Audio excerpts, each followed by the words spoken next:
Sempre me lembro vividamente da cena em que Clayton nos contou sua última história. Ele passou a maior parte do tempo sentado no sofá, ao lado da espaçosa lareira, com Sanderson ao seu lado, fumando.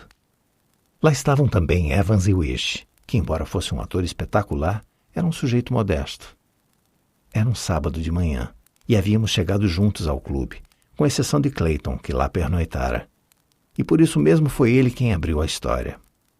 Nós tínhamos jogado golfe até escurecer e o campo ficar sem visibilidade. Jantamos e ficamos imersos numa espécie de tranquilidade bem-humorada. O estado perfeito para ouvir uma boa história. Quando Clayton começou sua história extraordinária, naturalmente imaginamos que ele estivesse mentindo. Talvez estivesse de fato inventando. Ele começou, e isso é verdade, como quem conta uma anedota corriqueira, mas achamos que fosse apenas um artifício típico do jeito dele. Olha só, ele comentou, depois de uma longa consideração sobre os jatos das faíscas que eram lançadas da lenha que Sanderson colocara na lareira. Vocês sabem que eu estava sozinho aqui ontem à noite? Sem contar os empregados domésticos, disse Wish. Mas que dormiram todos na outra ala, disse Clayton. É isso, bem... E ele ficou imóvel durante certo tempo, como se estivesse hesitando em nos confidenciar. Depois disse baixinho.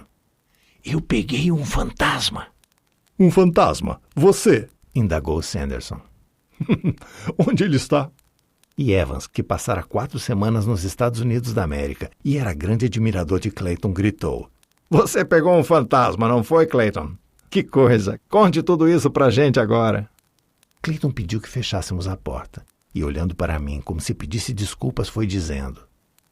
Ninguém vai querer nos espionar, é claro, mas não queremos perturbar nossos excelentes empregados com fofocas de que existem fantasmas na casa. Os recantos sombrios e a decoração imógno do prédio dão margem à imaginação. E vocês sabem que não estou falando de um fantasma normal. Não creio que ele vá voltar, nunca mais. Você está dizendo que não o capturou? Indagou Sanderson. Não tive coragem de fazer isso, respondeu Clayton. E Sanderson disse que se sentia surpreso. Nós caímos na gargalhada e Clayton pareceu magoado. Eu sei que vocês podem achar estranho, ele disse com uma sombra de sorriso.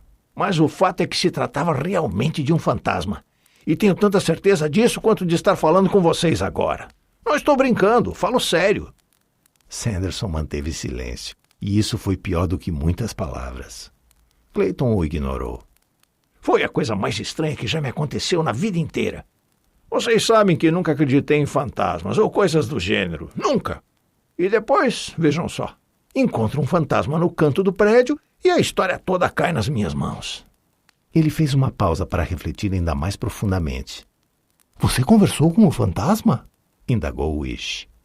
Durante quase 1 hora. Você ficou batendo papo com ele? Indaguei, entrando para o grupo de céticos. O pobre coitado estava enroscado, disse Clayton com um leve tom de desaprovação. Ele chorou? Alguém perguntou. Clayton soltou um suspiro ao lembrar-se de tudo.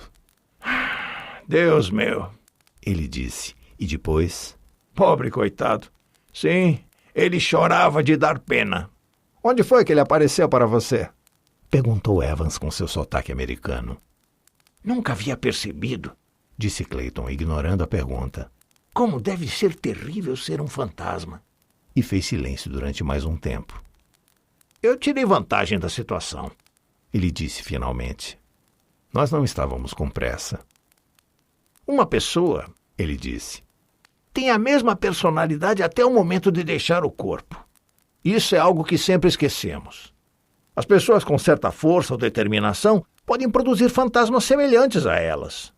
A maior parte dos fantasmas que assombram deve ter sido gente de ideias fixas, como os monomaníacos, teimosos feito mulas, para ficar voltando sem parar.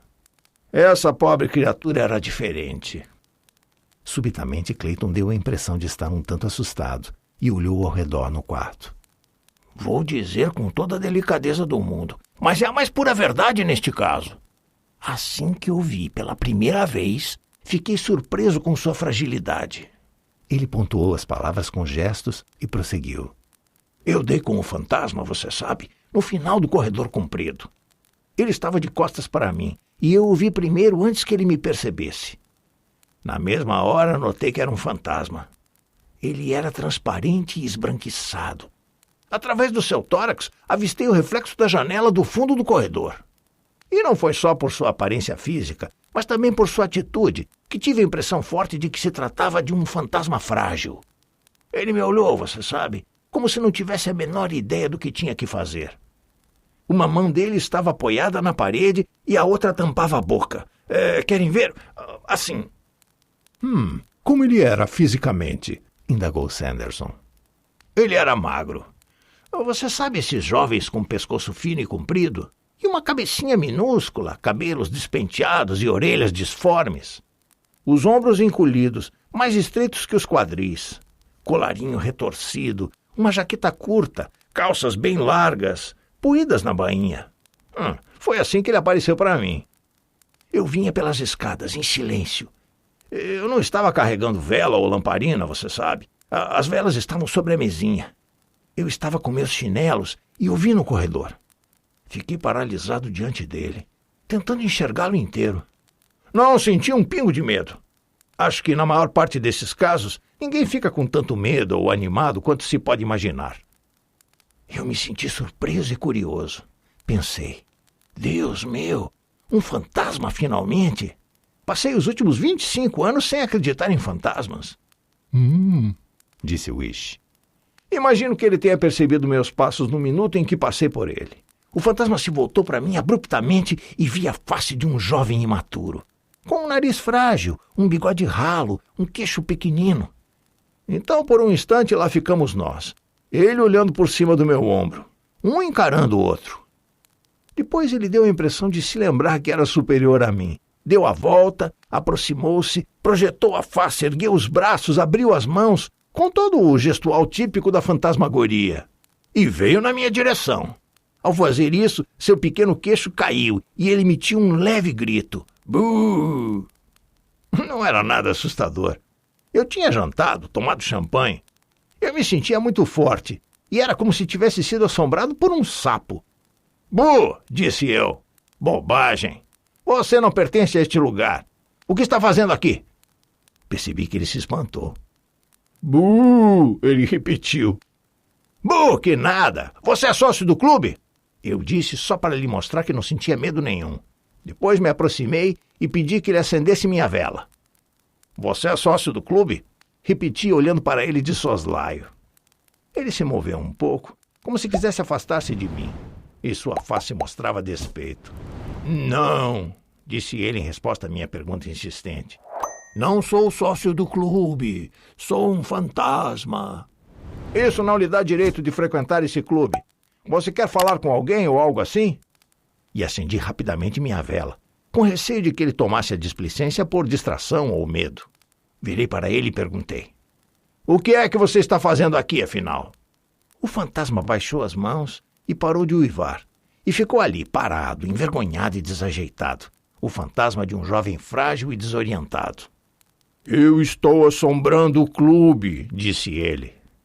Você não tem mais o que fazer? Eu disse calmamente. Sou um fantasma. É meu dever. Ele disse em defesa de si próprio. Pode ser. Mas você não tem por que ficar mal assombrando por aqui. Trata-se de um clube respeitável. As pessoas trazem seus filhos pequeninos com suas babás. E com seu jeito descuidado, alguma criancinha pode ver você e morrer de pavor. Aposto que você não pensou nisso, não foi? Não, senhor. Não pensei. Pois deveria ter pensado. Você não tem direito de estar aqui, não é mesmo? Será que você foi assassinado aqui no clube ou coisa do gênero? Não, senhor. Mas eu pensei que, como o clube é bem antigo, com essa decoração toda de mogno... Isso não é desculpa, eu o encarei firmemente. Sua vinda aqui foi um erro. Eu disse num tom de superioridade amistosa. Virei-me para ver se estava com meus fósforos e depois o fitei francamente. Se eu fosse você, Não esperaria pelo cantar do galo. Eu desapareceria imediatamente. Ele pareceu ficar envergonhado. Fato é, senhor, ele começou. Eu sumiria de vista, eu disse. Fato é, senhor, que, por alguma razão, eu não consigo fazer isso. Não consegue? Não, senhor. Tem alguma coisa que esqueci. Fiquei flutuando aqui desde a meia-noite de ontem, escondendo-me dentro dos armários dos quartos vazios e coisas assim. Estou nervoso. Eu nunca tinha assombrado antes e essa história está acabando comigo. Acabando com você? Sim, senhor. Já tentei desaparecer várias vezes e não dá certo. Existe alguma coisa que foge de mim. Não consigo me lembrar do que é. Isso que ele disse me deixou arrasado. Ele me olhou de tal maneira que não consegui continuar bancando o superior. Que bizarro, eu disse, e enquanto eu falava, tive a impressão de ouvir alguém se movimentando lá embaixo. Venha para o meu quarto e me fale mais disso, sugeri. É claro que eu não entendia nada de fantasma e tentei puxá-lo pelo braço. Mas, naturalmente, era como se eu tivesse tocado uma nuvem de fumaça. Eu tinha esquecido o número do meu quarto, eu acho. De qualquer modo, lembro-me de ter passado por diversos aposentos. Por sorte, eu era a única viva alma naquele setor. Até que encontrei meu quarto.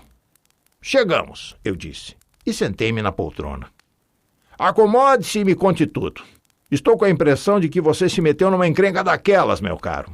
Bem, ele disse que não queria se sentar. Preferia ficar flutuando pelo quarto se isso não me incomodasse. E foi o que fez. Daí, logo depois, começamos uma conversa longa e séria. Finalmente, vejam só, comecei a perceber como era esquisita e fora do comum a situação em que me encontrava. Lá estava ele, semi-transparente, um espectro convencional e apropriado, silencioso, exceto por sua voz de fantasma, voando de um lado para o outro dentro daquele quarto tão bem decorado e cuidado. Dava para ver o brilho dos castiçais de cobre através do corpo dele e as luzes da lareira refletindo-se sobre a grade de metal, os cantos das paredes, enquanto ele me contava tudo sobre sua breve vida desgraçada, que terminara na Terra recentemente. Ele não tinha uma face particularmente honesta, você sabe. Mas, por ser transparente, claro, ele não podia deixar de dizer toda a verdade. Como? Disse Wish subitamente se sentando na cadeira. O quê? Disse Clayton. Por ser transparente, ele só podia dizer a verdade? Não estou entendendo isso. Disse Wish. Eu não entendo. Disse Clayton com uma segurança impossível de ser imitada. Mas é assim. Então eu lhe garanto que, apesar de tudo, ele me disse toda a verdade. Ele me contou que tinha sido morto quando desceu no porão de uma casa londrina com uma vela acesa para verificar um escapamento de gás. E descreveu a si mesmo como um professor de língua inglesa, numa escola particular onde ocorreu o acidente. Pobre coitado, eu disse. Foi o que eu pensei. E quanto mais ele falava, mais eu o via assim. Lá estava ele, numa vida sem propósito, também morto sem propósito nenhum. Ele falou de seu pai e sua mãe, e de seu professor de escola, de todas as pessoas que haviam sido importantes em sua vida. Ele fora muito sensível, muito nervoso. Ninguém jamais o valorizara direito ou o compreendera, ele disse. O jovem nunca tivera um amigo verdadeiro no mundo, eu acho. Nunca tivera sucesso. Ele perdia no jogo e não passava nos exames. É assim que acontece com algumas pessoas, ele disse. Sempre que eu entrava na sala de provas ou em qualquer outro lugar, alguma coisa tinha de dar errado. Naturalmente, ele estava noivo e ia casar-se. Com outra pessoa supersensível, eu imagino. Quando o acidente com o escapamento de gás pôs fim à vida dele. E onde você está agora? Perguntei. Não está no... Ele não tinha nenhuma clareza quanto a isso. A impressão que me deu foi de que estava num estado vago, intermediário, uma reserva especial para as almas não existentes, sem nada de tão marcante quanto um pecado ou uma virtude. Não sei. Ele era muito autocentrado e distraído para me passar uma ideia clara do lugar, do país, desse espaço do outro lado das coisas. Onde quer que estivesse, ele parecia ter caído juntamente com um grupo de almas gêmeas. Fantasmas de outros jovens frágeis, que conversavam muito sobre sair para assombrar e coisas do gênero. Sim, sair para assombrar, como se fosse uma tremenda aventura. E a maioria dos jovens fantasmas se divertia muito com isso o tempo todo. Motivado pelos colegas, ele viera até o clube. Mas que coisa! Disse Wish. De qualquer modo, essas foram as impressões que ele me passou. Disse Clayton modestamente. É claro que eu posso ter ouvido tudo num estado de receptividade plena, mas foi esse o passado que ele me relatou. Ele ficava flutuando para cima e para baixo, com sua voz fina ecoando, falando de sua vida de pobre coitado, sem dizer nada de firme do começo ao fim da conversa. Agora ele estava mais magro e tolo e ainda mais desorientado do que fora em vida. A única coisa verdadeira é que ele não teria entrado no meu quarto se estivesse vivo. Eu o teria expulsado na mesma hora. É claro, disse Evans. Existem pobres mortais que são assim. E a chance de que eles produzam fantasmas semelhantes é igual à nossa, admiti. O que lhe deu um ponto a favor, você sabe, foi o fato de que ele parecia estar em vias de encontrar-se. A confusão que ele fez na hora de assombrar o deixara muito deprimido. Era outro fracasso para sua longa lista. Ele decretou que era um fracassado total. Disse, e acredito nisso, jamais ter tentado fazer algo em vida que não tivesse dado completamente errado. E que, por toda a eternidade, sempre seria assim. Mas talvez, se ele despertasse simpatia... Daí ele fez uma pausa e ficou olhando para mim. Ele comentou que, por estranho que parecesse, ninguém nunca o encarara com tanta simpatia quanto eu estava fazendo agora. Percebi o que ele queria e decidi imediatamente expulsá-lo dali. Posso ser rude, vocês sabem. Mas como eu era o único amigo verdadeiro, o confidente, não importa se ele era vivo ou fantasma, sentia-me impedido de maltratá-lo. Eu me levantei rapidamente. Não fique pensando muito nessas coisas, eu disse. O que você tem que fazer é sair dessa logo. Concentre-se e tente. E ele bem que tentou. Tentar, disse Sanderson. Como assim? Fazendo passes de mágica, disse Clayton. Passes? Uma complicada série de gestos com a mão. Foi assim que ele veio parar aqui. E era assim que ele teria que ir embora. Meu Deus, como ele deu trabalho. Mas como é que uma sequência de passes de mágica faz... Comecei a dizer. Meu caro amigo, disse Clayton virando-se para mim e enfatizando cada palavra. Você quer tudo bem claro. Não sei como funciona. Só sei o que se faz. Depois de um período assustador, veja só, o fantasma conseguiu fazer a sequência certa e subitamente desapareceu. Você, por acaso, prestou atenção aos passes de mágica? Indagou Sanderson lentamente. Sim, disse Clayton, dando a impressão de pensar. Foi tremendamente bizarro, disse ele.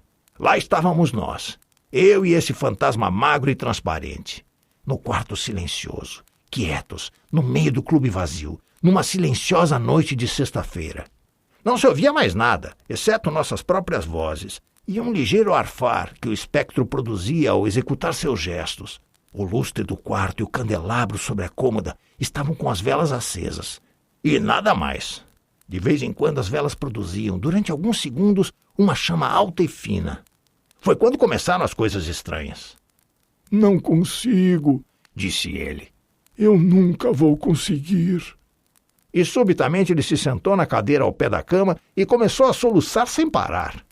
Meu Deus, como ele parecia um pobre coitado. Fique firme, eu disse e tentei dar-lhe um tapinha nas costas e minha mão o atravessou. A essa altura, você sabe, eu já não estava mais tão firme como quando chegara à escada. Captei plenamente a estranheza de tudo aquilo. Lembro de ter afastado minha mão de perto dele com um leve estremecimento e de ter caminhado até o aparador. Controle-se, comecei a lhe dizer, e tente. Para encorajá-lo e ajudá-lo, eu também fiz o mesmo. O quê? Disse Sanderson. Você fez os passes? Isso mesmo, os passes. Mas... Eu disse tomado por uma ideia que me fez pensar. Isso é interessante, disse Sanderson. Você está dizendo que esse seu fantasma revelou... Que ele fez o que pôde para revelar a barreira nebulosa? Sim. Ele não fez isso, disse Wish. Ele não conseguia. Ou você também teria sumido. Pois é exatamente isso, eu disse, percebendo que ele pusera em palavras a ideia que me escapava. É exatamente isso, disse Clayton, com olhos pensativos fincados no fogo. por certo tempo reinou um silêncio. E no final, ele conseguiu? Indagou Sanderson. Sim, no final ele conseguiu. Eu tive que correr atrás dele, mas por fim ele foi capaz e me pediu para repetir toda a sequência de passes bem lentamente, de modo que ele pudesse observá-los. Creio, ele disse, que se pudesse ver o ponto em que errava... E foi quando ele conseguiu perceber. Tive que ajudá-lo nessa hora, mas ele conseguiu ver por fim, bem de repente. Ele se desesperou, discutimos, e então ele se levantou abruptamente e me pediu para que eu fizesse toda a sequência de movimentos lentamente para que ele pudesse vê-los. Eu acredito, disse ele, que se pudesse ver como se faz, eu poderia localizar meu erro imediatamente. E foi o que ele fez. Agora já sei, exclamou enquanto me observava.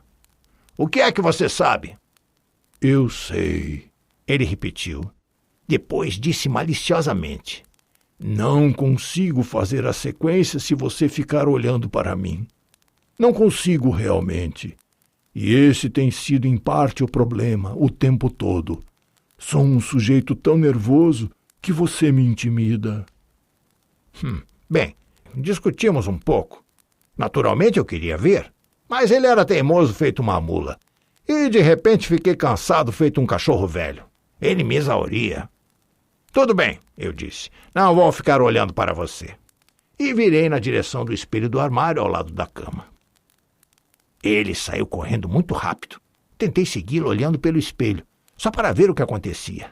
Seus braços giravam em círculos e suas mãos também. Nisso, rapidamente, veio o último de todos os gestos. Você fica de pé e abre os braços. E assim ele fez, sabe? E depois ele não estava mais lá. Não mesmo. Ele tinha sumido. Eu virei em direção ao armário para vê-lo e nada. Não havia nada. Eu estava sozinho com as velas acesas e a cabeça confusa. O que tinha acontecido? Será que algo tinha acontecido? Ou será que era tudo um sonho? E então, para dar um tom de finitude geral, o relógio tocou uma badalada. Assim, boing! E fiquei tão sério e sóbrio quanto um juiz. Sentindo-me estranho, você sabe. Confusamente bizarro. Deus meu! Ele ficou um tempo parado, olhando. Foi tudo o que aconteceu, ele disse. E depois você foi para a cama? Indagou Evans. O que mais eu poderia fazer? Encarei Wish. Ele queria zombar, e algo nos gestos e na voz de Clayton parecia despertar essa vontade. E quanto aos passes? Disse Sanderson. Não, acho que podemos fazê-los agora. Oh, disse Sanderson e pegou um canivete para começar a raspar uma mancha de seu pote de argila. Por que você não faz os passes agora? Disse Sanderson, fechando o canivete com um clique. É o que vou fazer, disse Clayton. Não vai funcionar, disse Evans. Se der certo, eu sugeri. Você sabe, prefiro que não, disse Wish, esticando as pernas. Por quê? Indagou Evans. Prefiro que não, disse Wish. Mas ele não fez os passes direito, disse Sanderson. Dá na mesma, eu prefiro que não, repetiu Wish. Discutimos com Wish. Ele disse que para Clayton fazer esses gestos era mais uma brincadeira do que uma coisa séria. Mas você não acredita, disse eu. Wish olhou para Clayton, que estava fitando o fogo, pensando em algo que passava por sua cabeça. Clayton, disse eu, você mente bem demais. Até agora foi tudo bem, mas essa história de sumiço é meio convincente. Confesse, isso tudo é invenção sua. Ele ficou de pé sem me dar atenção. Ocupou o meio do tapete e me encarou. Durante um momento fitou os próprios pés, pensativo, e depois, o resto do tempo manteve os olhos colados na parede oposta com uma expressão firme. Ergueu ambas as mãos lentamente até a altura dos olhos, e assim começou. Agora Sanderson é membro de uma sociedade secreta que se dedica ao estudo dos mistérios do passado e do presente. Ele acompanhou os movimentos de Clayton com um interesse singular em seus olhos avermelhados. Isso não é mal, disse ele ao terminar. Você realmente sabe. Soube como juntar as coisas, Clayton, de uma forma surpreendente. Mas há um detalhe que ficou de fora. Eu sei, disse Clayton. Creio que posso lhes dizer qual foi. Bem, Isso aqui. Disse Clayton, fazendo uma pequena torção com as mãos para tirá-las para a frente depois. Sim. Isso, você sabe, foi o gesto que ele não soube fazer direito. Disse Clayton. Mas como é que você... A maior parte dessa história, e particularmente como você a inventou, eu não consigo entender, disse Sanderson. Mas ficou gravada apenas a frase, eu posso. Ele refletiu. Acontece que se trata de uma sequência de gestos conectados a um certo ramo de magia esotérica. Como? Ele refletiu um pouco mais. Não vejo como posso prejudicar ensinando-lhe como fazer o gesto correto. Afinal, ou você sabe fazer, ou não. Eu não sei de nada, Disse Clayton. Só sei que o pobre coitado sumiu ontem à noite. Bem, de qualquer modo, disse Sanderson, e muito rapidamente gesticulou as mãos. Então, Disse Clayton repetindo o gesto. Então, disse Sanderson. e agora? Disse Clayton. Posso fazer a coisa certa. Ele ficou de pé diante do fogo que se apagava e sorriu para todos nós. Mas acho que havia certa hesitação no sorriso dele. Se eu começar... Disse ele. eu não começaria. Disse Wish. Tudo bem. Disse Evans. A matéria é indestrutível. Você não acha que uma bobagem dessas consegue tirar o Clayton no mundo das sombras? Não mesmo. Você pode tentar, Clayton, de minha parte, até que seus braços soltem de seus pulsos. Não acredito nisso. Disse Wish e ficou de pé abraçando Clayton. Você meio que me fez acreditar nessa história e não quero ver isso acontecer. Deus meu, eu disse. Olha só, Wish está assustado. Estou sim. Disse Wish com uma intensidade que podia ser real ou encenada. Creio que, se ele fizer os passes de mágica direitinho, ele vai sumir. Não vai acontecer nada disso, gritei. Só existe uma saída desse mundo para os homens e Clayton está há 30 anos disso. Além do mais, e um fantasma desses, você acha? Wish interrompeu meus gestos. Ele saiu andando no meio das cadeiras e parou ao lado da mesa. E lá ficou. Clayton, Disse ele. você é um tolo. Clayton, com um olhar bem-humorado, retribuiu o sorriso dele. Wish, Ele disse. está certo e todos os outros estão errados. Eu irei. Farei os passes até o final e nos últimos movimentos vou sumir. Pronto, esse tapete vai ficar vazio. A sala vai ficar espantosamente vazia e um senhor cinquentão, bem vestido e respeitável, vai cair no mundo das sombras. Assim será. Não vou mais discutir. Vamos tentar fazer a coisa. Não. Disse Wish, dando um passo adiante e parando, enquanto Clayton erguia as mãos de novo e uma vez mais repetia os passes de passagem ao outro mundo. A essa altura, você sabe, estávamos todos terrivelmente tensos, em grande parte diante do comportamento de Wish. Ficamos sentados imóveis, todos nós, com os olhos pregados em Clayton. Eu, ao menos, com uma sensação de rigidez na nuca que descia até meus pés, como se todo o meu corpo tivesse virado aço. E ali, finalmente, com uma gravidade que era imperturbavelmente serena, Clayton curvou-se, girou e balançou as mãos e os braços diante de nós. Quando ele quase terminava a performance, todos estavam rangendo dentes. O último gesto, preciso dizer, consistia em girar os braços abertos, com a face virada para o alto. E quando, por fim, ele executou o gesto final, prendi a respiração. Era ridículo, naturalmente, mas você conhece aquela sensação de terror fantasmagórico? Era depois do jantar, dentro de uma casa estranha, antiga e sombria. Será que, no final, ele iria...